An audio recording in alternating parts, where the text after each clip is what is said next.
Kevin had a problem with the media riling up this issue between him and Steph and about whose team it was. And I do think that played into it to a degree, but also I think the relationship between Ethan and Kevin wasn't all the way there as much as I think it was used at particular times to make it seem like the relationship was there in quotes that Kevin had said. So just to provide context about it overall. Yeah, Ethan is excellent. I think that's a interesting insight from you, Jay. But Stephen A., I want to get back to what you said about the friction maybe being from KD's point of view, if people trying to act like Steph is better than him. See, the examples that I used from the Yankees, Reggie Jackson joining and Thurman Munson already there. Alex Rodriguez joining, Jeter already there. Reggie was better than Thurman overall, and Thurman was coming off an MVP year, and he hit like crazy in the World Series, but then Reggie won him the World Series. And then Jeter and A-Rod. A-Rod was better than Jeter, and A-Rod hit like crazy in the World Series in '09, but Jeter was already there. In both cases, the captain of the team, who had been drafted by the team, and had won with them and struggled with them, and the city's fans got to watch the entire journey, is the sentimental favorite among the fans and the media. And the new guy, even if he's better, is not going to be considered the heart and soul of the team. So, and KD, of course, he's better than Steph. I mean, by the way, and Steph that's tough to be better than Steph, and KD is. But if that's what he's feeling, that's part of it. It's not enough just to be better. You got to win over those fans, and it's not even just enough to do it once with your exploits. It's over time. No, he doesn't. I disagree with you there. He doesn't have to win over fans because there are certain fans that you're never going to win over. I don't give a damn if Kevin Durant won 5 championships with the Golden State Warriors. He's never going to be loved. He was never going to be loved in Golden State to the degree that Steph Curry is loved. It was never, ever, ever going to happen. That's number one.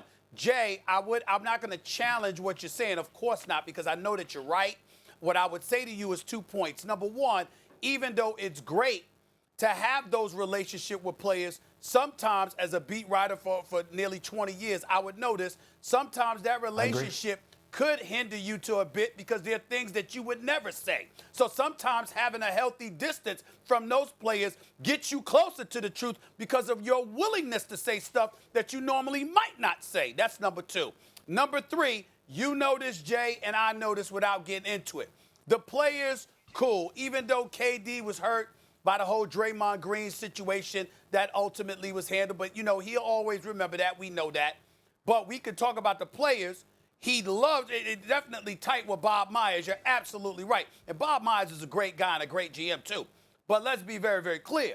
That relationship wasn't always the greatest with Steve Kerr. I don't know why. Agreed. But the relationship with the players was separate from Steve Kerr. That relationship with Steve Kerr was not what it was supposed to be. And anybody that knows anything about the Warriors knows that. And I don't know why. Well, I'm not speculating as to why. I just know it wasn't that tight. Just to add on this, and we saw it with the Chicago Bulls, though, that perfect marriage typically ends in a really bad divorce, right? And we saw it towards the end with the Bulls, too, and I think we saw that.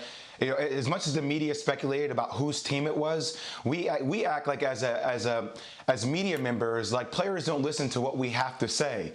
And a lot of these players are fans. A lot of these players watch SportsCenter. They watch shows. Things trickle into the locker room. It creates awkward situations between players. Then things that people say, that's a Bob Myers, you know, where he's like, well, Stephen, after they won a championship, where he said Stephen earned it, right? And you saw Kevin give a weird reaction. Or, you know, if you ask Steve Kerr, who's in control here? He's like, I don't really know. When people give you insight into those tidbits, those things get blown up to a different degree that the media then speculates on. So I get back to my original point about this is that it's like, as far as Tim Cook can take Apple, right? Apple will always be Steve Jobs. And I think that a lot of fans saw that as Stephen Curry. This will always be Stephen Curry's team, even though Kevin Durant got back-to-back MVPs, right? And you know that he's the better player. So I think the media, the more time guys win and they win championships, media, we're like, well, what else can we talk about? What else can we find to make this interesting? Oh, there seems like there are challenges. And I think those challenges naturally throughout the course of time that every team faces, but for teams that win at a high level, get blown out of proportion. And I think we saw that trickle into the locker room, and that led ultimately to this team separating. That's the realness, and that's the fact of it. I'll only close by saying this. Sometimes people assume it's the media. Jay, I can tell you, I can speak for myself directly. Ain't no making up going on. There is never a story that I have written, and there's never a reporter that I have known that has written a story that I know personally that has not been told something by a player or a coach or an executive Stephen, within the organization. They Talk now. Folks talk, Jay. That's all I'm saying. They talk. I hear you though, but I say it's not like they get it from the win. So many people Reporters have agendas. don't get it from the win. So many people. Somebody told them. I hear you, but all I'm saying though is if I'm a player, like so many people have agendas here, right? People want to get paid more. People want more time. People want more shots. People have other people in their ear. So as a player, I definitely know this happens too. That or as an executive, okay, oh you want my ear? Let me tell you something in order to make something twist and work in my favor, and then I'm gonna let you run with it. And then you run with it, but it's not even fact. Then that means they were told, But Jay. it's not in fact though, Stephen. But that means that's what they were told. That's all I said. But Stephen A., are there second or third sources that back up that fact? Or are we in the age now as a journalist, if it takes one source, can you write a speculative piece on that one source? That's what I'm saying. Well, that depends on the quality of the journalist. As a society right now. For me, it's minimum. It's minimum of that's 3. What I'm saying. For me, it's minimum of 3. For other people, that's exactly what I'm saying, though, Stephen A. So that's you.